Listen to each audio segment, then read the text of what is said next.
Hello guys, ഒരു chicken fry ഉണ്ടാക്കിയാലോ? ആദ്യമേ തന്നെ പറയാം, ഇത് എൻ്റെ റെസിപ്പി അല്ല, നമ്മുടെ യൂട്യൂബ് ഷാൻജിയോ ചേട്ടൻ്റെ റെസിപ്പിയാണിത്. ഇടയ്ക്കൊക്കെ പുള്ളിക്കാരൻ്റെ അടുത്ത് നോക്കിയാണ് കുക്കിംഗ് ഞാൻ ചെയ്യാറ്.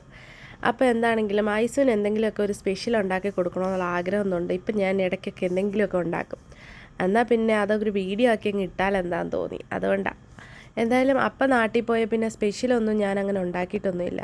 എന്നാലും എന്തോ തോന്നി ഐസുവിന് എന്തെങ്കിലും ഒരു സ്പെഷ്യൽ വേണമല്ലോ എന്ന് ഓർത്ത് അങ്ങനെ തട്ടിക്കൂട്ടിയതാണ്. എന്താണെങ്കിലും അവൾക്ക് ഇഷ്ടപ്പെട്ടു.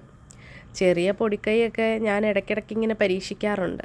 ആദ്യമേ കെട്ടിയോനായിരുന്നു. ഇപ്പം എന്താണെങ്കിലും ഐസ് ഇപ്പം ഭയങ്കരമായിട്ട് എൻകറേജ് ചെയ്യുന്നതുകൊണ്ട് ഞാൻ അവൾക്കുണ്ടാക്കി കൊടുക്കാൻ തുടങ്ങി. കഴിഞ്ഞ ദിവസം പൊതിച്ചോറ് ഉണ്ടാക്കിയപ്പോൾ മുതൽ അവൾക്ക് എന്തെങ്കിലുമൊക്കെ സ്പെഷ്യൽ ഉണ്ടാക്കി കൊടുക്കണമെന്ന് തോന്നി. അതുകൊണ്ടാണ് ഞാൻ ഈ പരിപാടിക്ക് ഇറങ്ങി തിരിച്ചത്. കണ്ടോ, അവൾ സൂപ്പറാന്ന് പറഞ്ഞു. അപ്പോൾ എന്താണെങ്കിലും ഞാനും ഹാപ്പിയായി, നാട്ടിലുള്ള അപ്പയും ഹാപ്പിയായി. അപ്പോൾ ഇനി അടുത്തൊരു വീഡിയോയിൽ കാണാം. Bye guys.